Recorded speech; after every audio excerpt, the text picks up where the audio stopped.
പേരിട്ടാണ് വിളിക്കേണ്ടതെന്നാണ് എൻ്റെ ഇപ്പോഴത്തെ ഒരു സംശയം. ജിസേലിന്റെ വാലാട്ടിപ്പട്ടിന്നോ, അതോ ജിസേലിന്റെ നിഴലെന്നോ, അതോ ജിസേലിന്റെ പാവാടര വള്ളിന്നോ, അതും അല്ലെങ്കിൽ പിന്നെ എന്താ വിളിക്കേണ്ടത്? നിങ്ങൾ തന്നെ പറ. ഈ ആര്യനെ എന്ത് പേരിട്ടാണ് വിളിക്കേണ്ടത്? സത്യം പറഞ്ഞു കഴിഞ്ഞാൽ വളരെ മോശപ്പെട്ട എന്തെങ്കിലും പേരിടണം എന്നാണ് എൻ്റെ ആഗ്രഹം. പക്ഷെ ഇവിടെ പറയാനായിട്ട് ബുദ്ധിമുട്ടുള്ളതുകൊണ്ട് ഞാൻ പറയുന്നില്ല. ഇനി അക്ബറിന് നാണാവില്ലേ ജിസേലിന്റെ പുറകെ പോയിട്ട് അച്ചോ എന്നോട് പിണങ്ങല്, അച്ചോ എന്നോട് പിണങ്ങല്, ഞാൻ അങ്ങനെ ഉദ്ദേശിച്ചല്ല എന്ന് പറഞ്ഞുകൊണ്ട് പിന്നാലെ നടക്കാനായിട്ട് നാണാവില്ല അക്ബർ? ഇപ്പൊ ഒരുപാട് പേര് അക്ബർ ഭയങ്കര ഗെയിമറാന്ന് പറഞ്ഞുകൊണ്ട് വരുന്നുണ്ട്. ഈ ജിസേലിന്റെ പിന്നാലെ പിണങ്ങല് പൊന്നേ ചക്കരെ എന്ന് പറഞ്ഞു നടക്കുന്നതാണോ നമ്മുടെ അക്ബറിന്റെ ഗെയിം എന്ന് പറയുന്നത്? ഈ രണ്ടുപേരുടെ ഗെയിമിനെ കുറിച്ചാണ് പ്രധാനമായിട്ട് നമുക്ക് സംസാരിക്കാനുള്ളത്. അപ്പൊ എല്ലാവർക്കും പുതിയ വീഡിയോയിലേക്ക് സ്വാഗതം. Jail nomination. അവിടെ ജയിലിലേക്ക് ജിസേലിനെ ഒരുപാട് പേര് നോമിനേറ്റ് ചെയ്യുന്നു. അത് കണ്ട് സഹിക്കാൻ വയ്യാതെ ആര്യന്റെ ഒരു പെർഫോമൻസ് ഉണ്ടായിരുന്നു. എൻ്റെ മുന്നോ സഹിക്കാൻ പറ്റാത്തൊരു പെർഫോമൻസ്. ലൈവ് കണ്ടിരുന്നവർക്ക് എങ്ങനെയാണെന്ന് എനിക്കറിയില്ല. എപ്പിസോഡ് കണ്ടിട്ട് എൻ്റെ കലിപ്പിളകി. എനിക്ക് എൻ്റെ ടി വി ആയതുകൊണ്ട് മാത്രമാണ് ഞാൻ തല്ലിപ്പൊളിച്ച് എറിഞ്ഞ് പൊട്ടിക്കാനത്. അല്ലാന്നുണ്ടെങ്കിൽ ഞാൻ വല്ലതും ചെയ്തു പോയേനെ. അതുപോലത്തെ കാട്ടായങ്ങളല്ല ആര്യൻ അവിടെ കാണിച്ചു കൂട്ടിയിരുന്നത്. ജിസേലിന് ഓരോരുത്തരുടെ പേര് പറയുമ്പോഴും അവിടെ ഉള്ളുകൊണ്ട് വിഷമിച്ചിരുന്നത് ആര്യനാണ്. അതിന് പകരമായിട്ട് ഒരു കളിയാക്കിക്കൊണ്ടുള്ള ഒരു ചിരി പാസ്സാക്കിയിട്ട് അവിടെ ഇരിപ്പുണ്ടായിരുന്നു. ജിസേലിന്റെ കൈയും ഇങ്ങനെ തടവി കൊടുത്തിട്ട് ഷോ സാറില് പോട്ടെ എന്ന് പറഞ്ഞുകൊണ്ട് തടവി കൊടുത്തിട്ട് ഇരിക്കുന്ന ആര്യൻ. ഇത് കഴിഞ്ഞപ്പോഴായിരുന്നു പിന്നെ ഒടുക്കത്തെ പെർഫോമൻസ്. അവിടെ വന്നിട്ട് ജിസേലിനെ കൂടുതൽ സ്ക്രീൻ സ്പേസ് കിട്ടിക്കോട്ടെ എന്ന് വിചാരിച്ച് ഞങ്ങളെല്ലാവരും പ്ലാൻ ചെയ്തിട്ടാണ് ജിസേലിനെ ജയിലിലേക്ക് നോമിനേറ്റ് ചെയ്തതെന്ന്. അപ്പോഴാണ് എല്ലാവരും കയറി അങ്ങ് പൊട്ടിത്തെറിച്ചത്. ആര് അവിടെ ഡിസ്കസ് ചെയ്തു എന്ന് ചോദിച്ചുകൊണ്ട് ഈ പറയുന്ന അക്ബർ അടക്കം അവിടെ എഴുന്നേറ്റ് വന്നെന്ന് ചോദിച്ചു. കാരണം മറ്റൊന്നല്ല, അക്ബറിന് മനസ്സിലായി കയ്യിൽ നിന്ന് പോയി എന്നുള്ളത്. ഇങ്ങനെയൊക്കെ വിളിച്ചു പറഞ്ഞു കഴിഞ്ഞാൽ അത് പുറത്തേക്ക് പോകുമ്പോൾ അത് തനിക്ക് നെഗറ്റീവ് ആവും എന്ന് തോന്നിയതുകൊണ്ട് ആരും അങ്ങനെ പറയരുത്, അങ്ങനെ നമ്മൾ ചെയ്തിട്ടില്ലല്ലോ, ഡിസ്കസ് ചെയ്തിട്ടില്ലല്ലോ എന്നൊക്കെ ചോദിച്ചുകൊണ്ട് എഴുന്നേറ്റ് വരുന്ന അക്ബറെ കണ്ടപ്പോൾ ഞാൻ വല്ലതൊക്കെ പ്രതീക്ഷിച്ചു. ഞാൻ വിചാരിച്ചു അക്ബർ നന്നായോ, ഇനിയിപ്പോൾ ഗെയിമൊക്കെ മാറ്റി പിടിച്ചു, നല്ല ഗെയിമറാന്നൊക്കെ ആണല്ലോ പുറത്ത് പിആറുകളാ ആരെങ്കിലും ആവട്ടെ എന്തായാലും കുറേ പേര് പറഞ്ഞുകൊണ്ടിരിക്കുന്നത്. അങ്ങനെ അക്ബർ ഗെയിം മാറ്റി പിടിച്ചു കഴിഞ്ഞാൽ നന്നായിരുന്നു എന്ന് എനിക്കും തോന്നി. ഒട്ടും ഗെയിം കളിക്കാത്ത ഒരാളൊന്നല്ല അക്ബർ. അക്ബർ അവിടെ അത്യാവശ്യം ഗെയിം കളിക്കുന്ന ആളാണ്. നെഗറ്റീവ് ആണെങ്കിലും പോസിറ്റീവ് ആണെങ്കിലും ആണ്. പക്ഷേ കുറച്ച് കാര്യങ്ങളുണ്ട് വളരെ മോശമായിട്ട് ബിഹേവ് ചെയ്യുന്ന കുറച്ച് കാര്യങ്ങൾ. അത് മാറ്റി വെച്ച് കഴിഞ്ഞാൽ അക്ബർ നല്ലൊരു ഗെയിമർ ആവാം. പക്ഷെ അതിലൊന്നും മാറ്റി വെക്കേണ്ട കാര്യമാണ് ഈ ജിസേലിന്റെ പാവാടവള്ളി പിടിച്ചുകൊണ്ട് ഈ പുറകെ നടക്കുന്ന ശീലമുണ്ടല്ലോ, അത് മാറ്റി വെക്കാനായിട്ട് അക്ബറിനെ കൊണ്ട് പറ്റത്തില്ല എന്ന് ഇന്നിപ്പോ കണ്ടവർക്ക് മനസ്സിലായിട്ടുണ്ടായിരിക്കും. ജിസേലിനെ ജയിലിലേക്ക് നോമിനേറ്റ് ചെയ്തു. അതും മര്യാദയായിട്ടുള്ള കാര്യം പറഞ്ഞിട്ട് തന്നെയാണ് നോമിനേറ്റ് ചെയ്തത്. അവിടെ പാത്രം കഴുകാനായിട്ട് ആദ്യ ടീമിലിട്ട സമയത്ത് എൻ്റെ കൈ മുറിഞ്ഞിട്ടുണ്ട്, അതുമിക്ക് വെള്ളം തെറിക്കും, പാത്രം കഴുകാൻ പറ്റില്ല എന്ന് പറഞ്ഞുകൊണ്ട് ബാത്റൂം ഡ്യൂട്ടിയിലേക്ക് പോയി. ബാത്റൂം കഴുകാൻ ഡ്യൂട്ടിക്ക് പോയിട്ട് അവിടെയായിട്ട് ഒരു പണിയും ചെയ്തില്ല. ഇപ്പൊ ചോദിച്ചപ്പോൾ പറയുന്നു എൻ്റെ കൈ മുറിഞ്ഞതുകൊണ്ട് എനിക്ക് പറ്റാഞ്ഞിട്ടാണെന്ന്. എന്നാൽ പാത്രം കഴുകാൻ പറ്റില്ല എന്ന് പറഞ്ഞ ആള് അവിടെ ആരിന്റെയും നെവിന്റെയും ഒക്കെ പാത്രം കഴുകി കൊടുക്കാനും അവിടെ കിച്ചണിൽ പണിയെടുക്കാനും ഒരു മടിയും കാണിച്ചില്ല എന്ന് പറഞ്ഞുകൊണ്ടാണ് എല്ലാവരും നോമിനേറ്റ് ചെയ്തത്. ഈ ഒരു കാരണം കൊണ്ട് തന്നെയാണ്. ഈ ഒരു കാരണം അവിടെ അക്ബർ വൃത്തിയായിട്ട് പറയുകയും ചെയ്തു.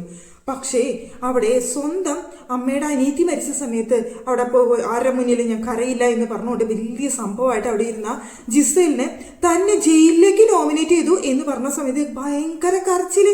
പിന്നെ അങ്ങ് പൊട്ടിക്കരച്ചിലായില്ലേ എൻ്റെ മുന്നോ. പിന്നെ ബാത്റൂമിലേക്ക് ഓടുന്നു, കരച്ചിലായി, പിരിച്ചിലായി.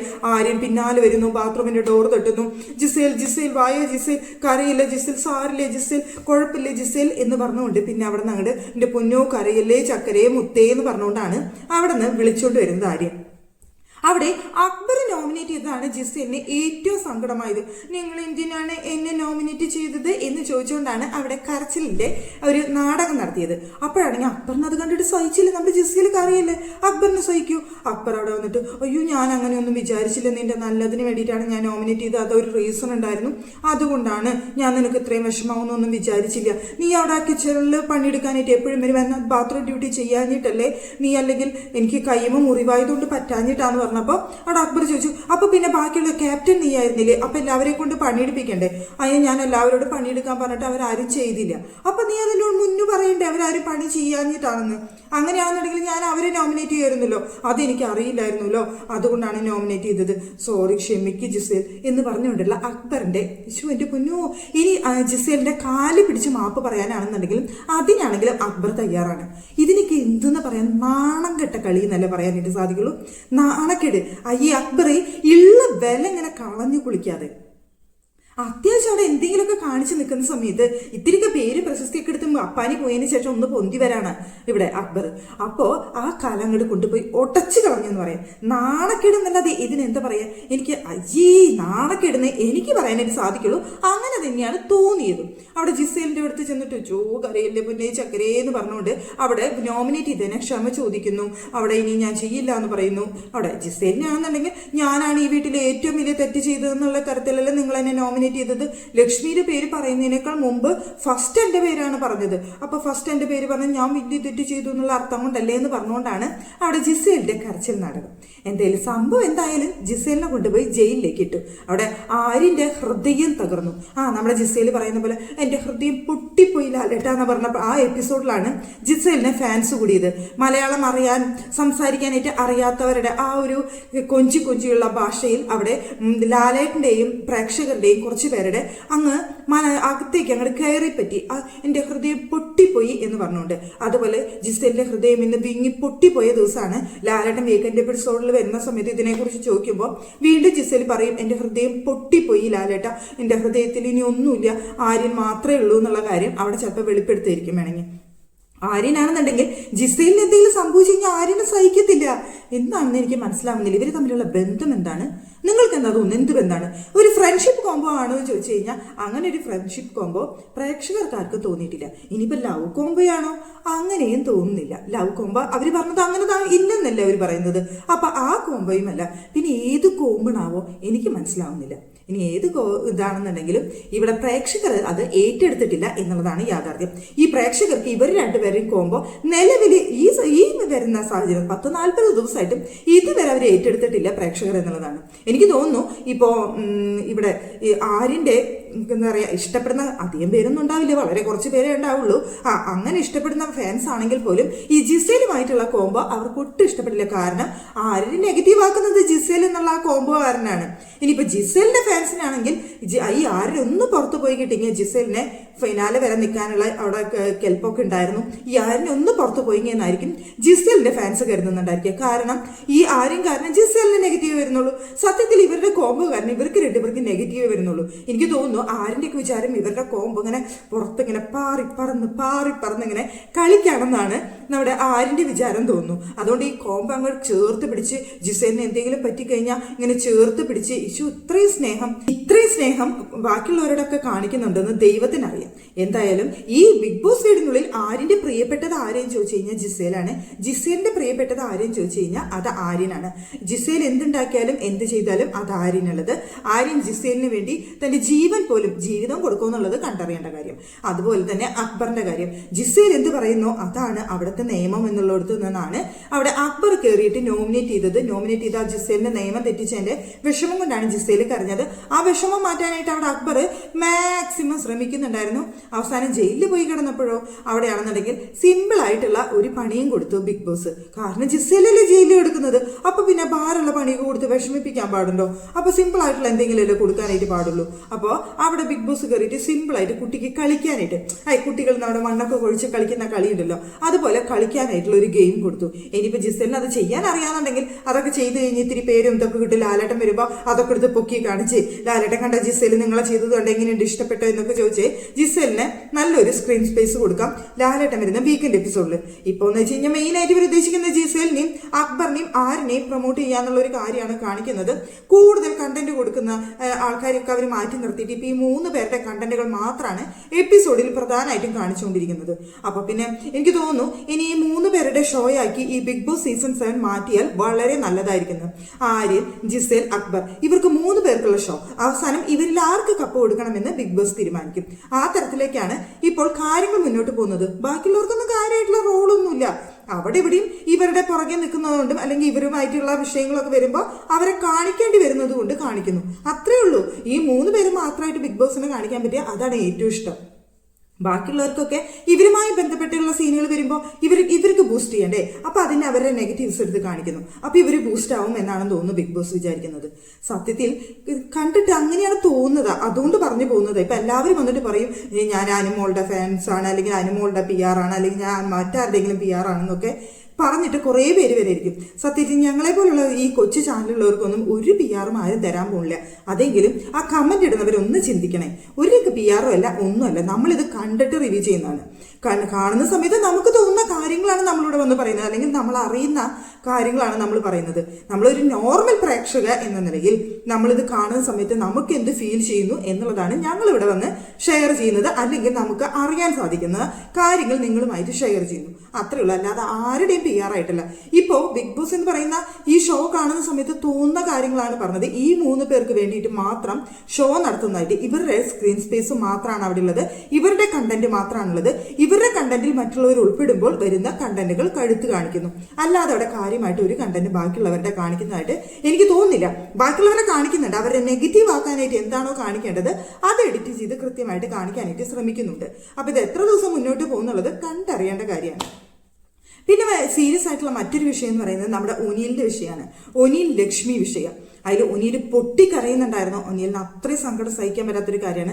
ചെയ്യാത്തൊരു കുറ്റം ഒരാളെ ആരോപിക്കുന്ന സമയത്ത്, അതും ഒരു സ്ത്രീയെ കടന്നു പിടിച്ചു, കയറി പിടിച്ചു, മോശമായിട്ട് പിടിച്ചു എന്നൊക്കെ പറഞ്ഞു കഴിഞ്ഞാൽ ഒരാളെ സംബന്ധിച്ചിടത്തോളം ഇത്രയും മോശപ്പെട്ട ഒരു കാര്യമില്ല. അങ്ങനെ പുറത്തേക്ക് അത് പോയി കഴിഞ്ഞാൽ അത് തൻ്റെ ഫാമിലിയെ ബാധിക്കും, അച്ഛനമ്മയെ ബാധിക്കും, സഹോദരങ്ങളെ ബാധിക്കും എന്നറിയാവുന്നത് കൊണ്ട് തന്നെ ഉനിയലിന് അത് സഹിക്കാൻ പറ്റാതെ പൊട്ടിക്കരയുന്ന ഉനിയലിനെ അവിടെ കാണാനായിട്ട് സാധിച്ചു. ആ സമയത്താണ് ലക്ഷ്മിക്കിട്ട് 2 എണ്ണം കൊടുക്കാനായിട്ട് തോന്നിയത്.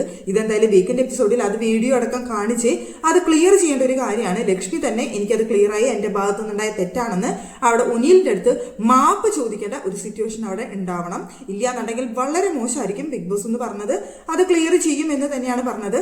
അത് ലാലേട്ടൻ വരുന്ന സമയത്ത് ആ വീഡിയോ ക്ലിപ്പ് കാണിച്ചുകൊണ്ട് ലക്ഷ്മിനെ കൊണ്ട് ഒനിയലിന്റെ അടുത്ത് മാപ്പ് ചോദിപ്പിക്കണം എന്ന് തന്നെയാണ് എനിക്ക് പറയാനുള്ളത്.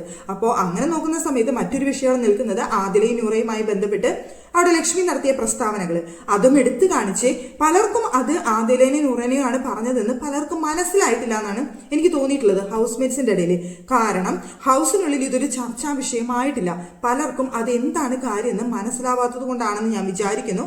അതുകൊണ്ട് തന്നെ അത് അവർക്ക് എടുത്തു കാണിച്ച് എന്തിനാണ് ലക്ഷ്മി ഇങ്ങനെ പറഞ്ഞത്, ഇവരെ വീട്ടിൽ കയറ്റാൻ കൊള്ളില്ല എന്ന് പറഞ്ഞതിന്റെ അർത്ഥം എന്താണ് എന്ന് ലാലേട്ടൻ ചോദിക്കണം. കാരണം വീട്ടിൽ കയറ്റാൻ കൊള്ളാത്തവർ എന്ന് പറഞ്ഞു കഴിഞ്ഞാൽ അത്രയും മോശപ്പെട്ട വ്യക്തികളാണെന്നാണ് അതിന്റെ അർത്ഥം. അതായത് ആദിലയും നൂറയും അത്രയും മോശപ്പെട്ട വ്യക്തികളാണെന്ന്. അത്രയും മോശപ്പെട്ട വ്യക്തികൾ ഇവിടെ ഗെയിം കളിക്കാനായിട്ട് ഈ ബിഗ് ബോസ് വീട്ടിനുള്ളിലേക്ക് വന്നിട്ടുണ്ടെന്ന് അറിഞ്ഞിട്ട് എന്തിനെ ഇവരുടെ ഒപ്പം താമസിക്കാനായിട്ട് ലക്ഷ്മി ഇങ്ങോട്ട് വന്നു എന്നാണ് എനിക്ക് ചോദിക്കാനുള്ളത്. ഇവർ ഇത്രയും മോശപ്പെട്ടതാണെങ്കിൽ ഇവരൊരു വീട്ടിലാണ് താമസിക്കുന്നത്. ബിഗ് ബോസ് എന്ന് പറയുന്നത് ഒരു വീട് തന്നെയാണ്. ഇവരെ വീട്ടിലേക്ക് കയറ്റാൻ കൊള്ളില്ല എന്നുണ്ടെങ്കിൽ ആ വീട്ടിലേക്ക് കയറി വരാനായിട്ട് ലക്ഷ്മിക്ക് യാതൊരുവിധ അർഹതയില്ല ഇവർ താമസിക്കുന്നിടത്ത് കയറി വരാനായിട്ട്. അപ്പൊ എന്തിനു കയറി വന്നു ലക്ഷ്മി എന്ന് ലക്ഷ്മിയുടെ അടുത്ത് ചോദിക്കേണ്ടി വരും. അപ്പൊ ഈ 2 കാര്യങ്ങൾ ലക്ഷ്മിയുടെ ഭാഗത്തു നിന്നുണ്ടായത് വലിയൊരു തെറ്റ് തന്നെയാണ്. ചെറുതെന്നൊന്നും പറയാനായിട്ട് പറ്റില്ല, വലിയൊരു തെറ്റ് തന്നെയാണ്. ലക്ഷ്മിക്ക് യെല്ലോ കാർഡാണ്, ഇനി ഓറഞ്ച് കാർഡാണോ റെഡ് കാർഡാണോ ഏത് കാർഡ് കൊടുക്കണം എന്നുള്ളത് നിങ്ങൾക്ക് തീരുമാനിക്കാം. കാരണം പ്രേക്ഷകരുടെ തീരുമാനത്തിനെ അല്ലെങ്കിൽ പ്രേക്ഷകരുടെ ഇഷ്ടത്തിനെ പ്രേക്ഷകർ പറയുന്നത് ചെയ്യുന്നു എന്നുള്ള പറച്ചിൽ മാത്രമേ ഉള്ളൂ. അല്ലാതെ പ്രേക്ഷകരുടെ തീരുമാനം അനുസരിച്ചൊന്നല്ല നിങ്ങൾ കാര്യങ്ങൾ ചെയ്യുന്നത് എന്ന് ഞങ്ങൾക്ക് നല്ല ബോധ്യമുണ്ട്. അപ്പൊ നിങ്ങളുടെ തീരുമാനം എന്താണെന്ന് വെച്ച് കഴിഞ്ഞാൽ അത് നടപ്പിലാക്കാം. അല്ലാന്നുണ്ടെങ്കിൽ ഇപ്പൊ ഞങ്ങളങ്ങ് പറഞ്ഞു കഴിഞ്ഞാൽ നിങ്ങളങ്ങ് എല്ലാം അനുസരിക്കും എന്നുള്ള ചിന്തയൊന്നും ഞങ്ങൾക്കില്ല. ഞങ്ങൾ പറയുന്നതിന്റെ എന്തെങ്കിലും ഒരു അംശം നിങ്ങൾ എടുത്തിട്ട് നിങ്ങളുടേതായ തീരുമാനം എടുക്കും. അതാണല്ലോ പതിവ്. അപ്പൊ ഇതിൽ എന്താണ് തീരുമാനം എന്നുണ്ടെങ്കിൽ നിങ്ങൾ എടുക്കുക. ലക്ഷ്മിക്ക് അതിനെതിരെ എന്തെങ്കിലും ഒരു നടപടി സ്വീകരിച്ചില്ല എന്നുണ്ടെങ്കിൽ വളരെ മോശമായി പോവും എന്നാണ് ഇക്കാര്യത്തിൽ എനിക്ക് പറയാനായിട്ടുള്ളത്. വളരെ മോശം എന്ന് വെച്ച് കഴിഞ്ഞാൽ വളരെ മോശമായിട്ടുള്ള കാര്യങ്ങളായിരിക്കും നടക്കുക പിന്നീട്. അതായത് ലക്ഷ്മിക്ക് ഇതിനെതിരെ ഒന്നും ചെയ്തില്ല എന്നുണ്ടെങ്കിൽ. അപ്പൊ ഇത്രയും കാര്യങ്ങളാണ് ബിഗ് ബോസ് വീടിനുള്ളിൽ നടന്നതിലെ ഏറ്റവും പ്രധാനപ്പെട്ട കാര്യങ്ങൾ എന്ന് പറയുന്നത്. പിന്നെ അല്ലറ ചില്ലറ പ്രത്യേകിച്ച് കണ്ടന്റ് ഒന്നും ഇല്ലല്ലോ. അല്ലറ ചില്ലറ ചെറിയ ചെറിയ കണ്ടന്റുകളും കാര്യങ്ങളൊക്കെ തന്നെയുള്ളൂ. അതിനുള്ളിൽ സീരിയസ് ആയിട്ടുള്ള കുറേ കണ്ടന്റുകളും കാര്യങ്ങളൊന്നും ഇപ്പൊ എന്തായാലും സീസൺ 7 നിലവിൽ ഇപ്പോൾ പോയിക്കൊണ്ടിരിക്കുന്നില്ല. കാരണം ഈ 3 പേരെ മാത്രം ബേസ് ചെയ്തുകൊണ്ട് ഗെയിം മുന്നോട്ട് പോകുമ്പോൾ കൂടുതൽ മറ്റുള്ളവരുടെ കണ്ടന്റുകൾ കാണിക്കാൻ നേരില്ലാത്തത് കൊണ്ടോ എന്തുകൊണ്ടോ എന്തായാലും അവിടെ കൂടുതൽ കണ്ടന്റുകളൊന്നും തന്നെ എപ്പിസോഡിൽ വരുന്നില്ല. ഇനിയിപ്പോൾ വീക്കെൻഡ് എപ്പിസോഡിൽ ലാലേട്ടൻ വന്നിട്ട് എന്തൊക്കെയാണ് പറയുന്നത്, എന്തൊക്കെയാണ് കാണിച്ചു കൂട്ടുന്നത്? ഈ അനുമോളെയാണോ ഡയറക്റ്റ് പുറത്താക്കാൻ പോകുന്നത്, അതോ ലക്ഷ്മിനെയാണോ പുറത്താക്കാൻ പോകുന്നത്? ഇനി ആരും പുറത്താക്കുന്നില്ലേ, എന്താണ് ഇന്നെന്നൊക്കെ നമ്മൾ കണ്ടറിയേണ്ട കാര്യമാണ്. എന്തായാലും ബിഗ് ബോസ് ടീം ഇപ്പോൾ ഒരാളുടെ അടുത്ത് വൈരാഗ്യം വെച്ച് പുലർത്തുന്നുണ്ട്. അത് അനുമോളുടെ അടുത്ത് മാത്രമാണ്. അത് ഉറപ്പുള്ള കാര്യമാണ്. കഴിഞ്ഞ ആഴ്ച ലാലേട്ടൻ്റെ അടുത്ത് അവിടെ തറപ്പിച്ച് പറഞ്ഞു ഞാൻ കണ്ടു എന്ന് ഉറപ്പിച്ച് പറഞ്ഞ ആ പ്രസ്താവന അത് വെച്ചിട്ട് ഇപ്പോൾ അനുമോളുടെ അടുത്ത് എനിക്ക് തോന്നുന്നു ബിഗ് ബോസ് ടീമിനും ഏഷ്യനെറ്റിനും എല്ലാവർക്കും കടുത്ത വൈരാഗ്യം ഉണ്ടെന്നാണ് തോന്നുന്നത്. കാരണം ആ ഒരു എപ്പിസോഡിന് ശേഷം ലാലേട്ടൻ്റെ അടുത്ത് അത് പറയാൻ കാണിച്ച ധൈര്യം, അനുമോൾ അവിടെ സ്ട്രോങ് ആയി നിന്നത്, കരയാതെ നിന്നത്, ഇതൊക്കെ വലിയ വലിയ ചർച്ചകൾക്ക് വഴിയൊരുക്കിയിട്ടുണ്ട്. ഒരുപാട് പേര് ഇതിനെക്കുറിച്ച് ചോദിച്ചിട്ടുണ്ട്. പിന്നെ എല്ലാവരും പറഞ്ഞൊരു കാര്യം എന്ന് പറയുന്നത്, ഈ ഒരു വിഷയം ചോദ്യം ചെയ്തതോടൊപ്പം എല്ലാം തന്നെ വീഡിയോ ഇട്ട് പ്രൂഫായിട്ട് കാണിക്കുന്ന ഈ ബിഗ് ബോസ് ടീം എന്തുകൊണ്ട് ആരിന്റെയും ജിസേലിന്റെയും വീഡിയോ ഇട്ട് അത് തെളിയിച്ചില്ല എന്നുള്ളൊരു ചോദ്യം ഒരുപാട് പേര് ചോദിച്ചിട്ടുണ്ടായിരുന്നു. ഇപ്പൊ അനുമോളെ ചോദ്യം ചെയ്യുന്നതോടൊപ്പം അവിടെ 2 വീഡിയോ സോഷ്യൽ മീഡിയയിൽ പുറത്തിറങ്ങിയിട്ടുണ്ടായിരുന്നു.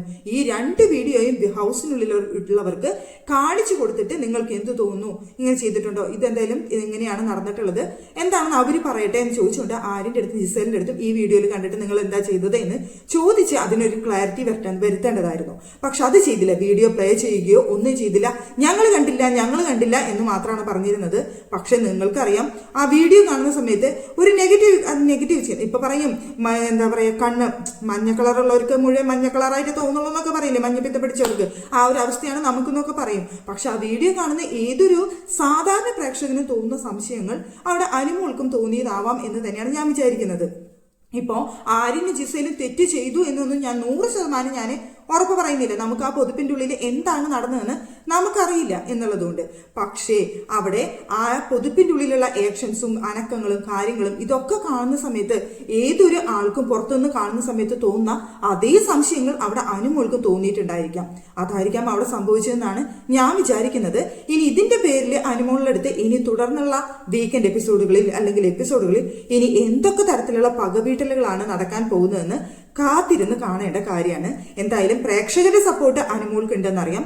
പക്ഷേ പ്രേക്ഷകരുടെ എത്ര സപ്പോർട്ട് ഉണ്ടായാലും ഇത്രയും വലിയ ജനക്കൂട്ടം എന്താ പറയാ, അത്രയും സപ്പോർട്ട് ഉണ്ടായിരുന്ന ഡോക്ടർ റോബിനാണെങ്കിലും രജിസാറിനാണെങ്കിലും ഒക്കെ സംഭവിച്ചത് എന്താണെന്ന് നിങ്ങൾക്ക് നല്ല ധാരണയുണ്ടല്ലോ. അപ്പൊ അനുമോൾക്ക് എത്ര സപ്പോർട്ട് ഉണ്ടെങ്കിലും അവർക്ക് ഒരു വ്യക്തിയെ വേണ്ട എന്ന് തോന്നിയാൽ അല്ലെങ്കിൽ ബിഗ് ബോസ് വീട്ടിൽ നിന്ന് പുറത്താക്കണം എന്ന് തോന്നിക്കഴിഞ്ഞാൽ എന്ത് കാരണം കിട്ടിയാലും അവർ പിടിച്ച് പുറത്താക്കും.